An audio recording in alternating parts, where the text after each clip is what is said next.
Hi everyone, welcome back to my channel. Today's episode is really special because I'll be walking you through all the dotting tools I use for my dot mandala art.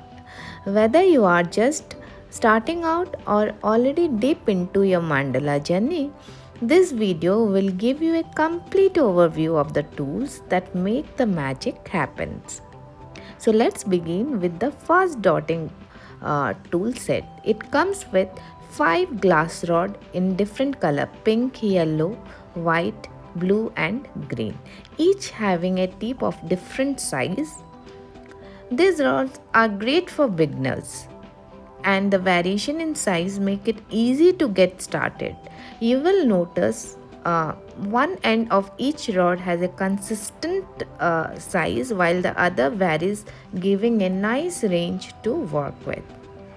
I got this set from Amazon, and just like all the tools I am showing today, I will leave a direct link in the description to make things easier for you.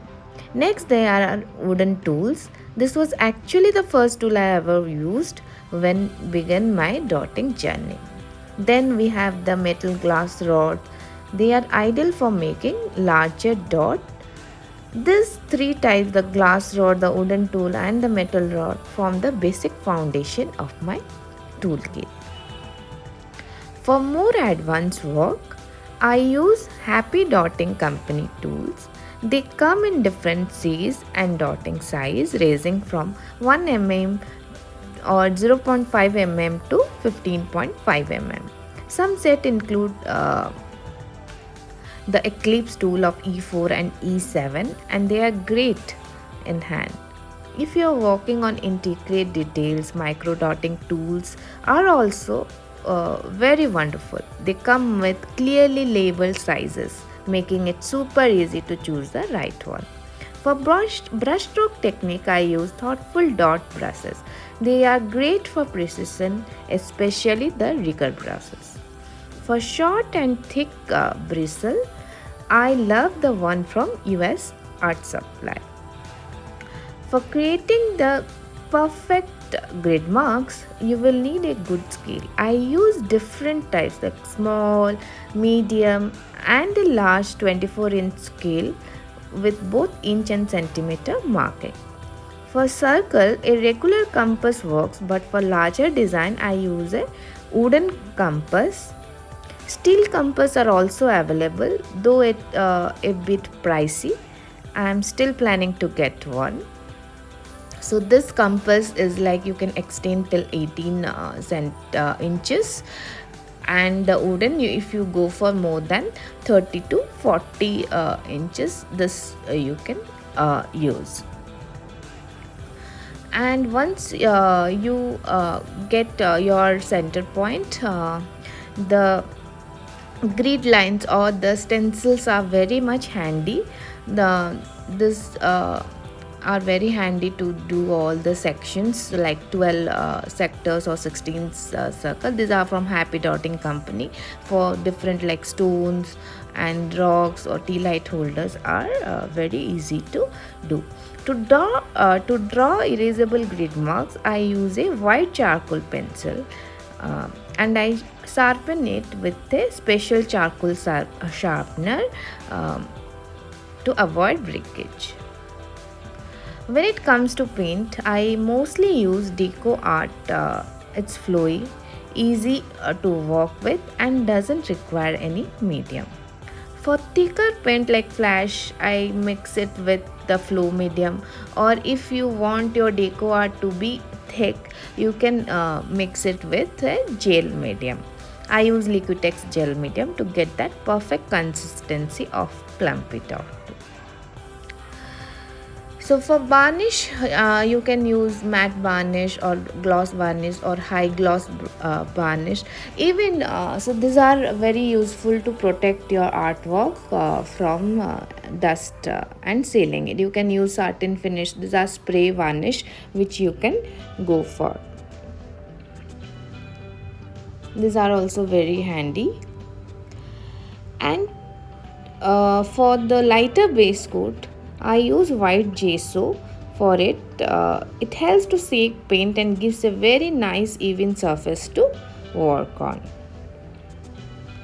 To clean my tools and fix little mistake with wet wipes are lifesaver, and even the q-tips.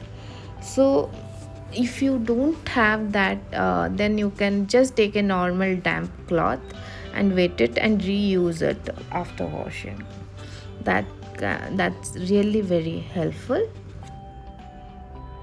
To fix gemstone work, I use B7000 glue, and to pick up the gemstone, this is the gemstone picker, which is very handy to use. You can have this too for your fixing the mirrors and gemstone. Next, I used to protect my work using UV resin. These are very quick dry, no mixing of hardener or softener. It's directly you can use and show the UV light. This is a mini one which I mostly I use for coaster and turtles to seal my artwork. So it is very quick and super effective. For mixing and storing paints, I use a glass jar for larger quantity and paint pots for smaller portion. And the glass jar is very much useful for doing the bigger base coat, which requires 3 to 4 base coat. So this mixing the glass jar is very easy. This is a 5 ml paint pot strip. This is 15 ml. So accordingly, as per what is the size of your dotting surface, you can mix your paint, and it can stay for longer. I use palette to mix or test which colors getting the custom mix. These are also very helpful. To apply the base coat, I mostly use flat brushes. I have a range from small to large. I personally prefer brushes over sponge for base coating, but sponges work better too. If you like that, you can use that. I also have a rotating board from Happy Dotting Company, which makes painting on stone a breeze. So this is the rotating board where the stone have a very curvy surface. You cannot like touching will be difficult holding, because while giving the brush stroke you need to place your hand something where so it's very handy for smaller object and rotating. Smaller MDF board also it can be used for rotating. Next, I use a sanding sponge. Like for my base coat, in between my base coat, I mostly sand my after giving the base coat. So this is the sponge. I usually use 3 base coats, so 2 or 3 times I will sand it after giving each base coat. So it gives a very smooth surface for dotting. The mirrors that I use are from Crystal India, which comes with a divided compartment, which is very handy and useful to store your small mirrors and use them.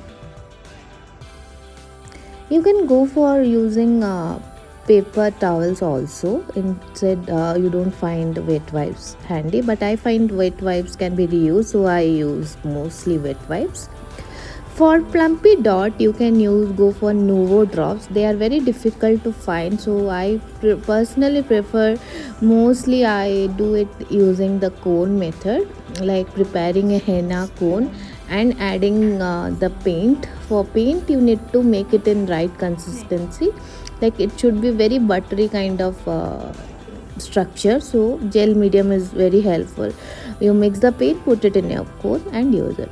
So these are the molds from Happy Dotting Company and Devon Dotting, which I personally prefer to prepare my base for my dotting, like tea light holder, 6-inch tea light holder, rock, spear, turtle, and small tea light holder. These are very nice to cast, and I do casting using the premium dental gypsum to cast this on the surface, and it takes 1 day to be hard, and 7 days before starting your dotting journey.